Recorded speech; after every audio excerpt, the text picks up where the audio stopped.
Classical cryptography, in times of war. Enigma. Inside the Enigma Umkehrwalze, besides the regular rotors, the Enigma also had a reflector, which had electrical contacts on only one side. This way, the current was redirected within the reflector to another contact.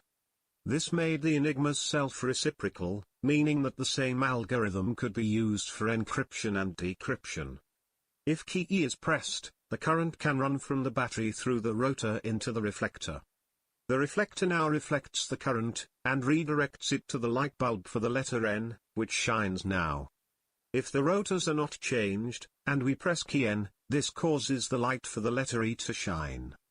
Hence, the information on the position of the rotors during encryption could be used for the decryption with the Enigma.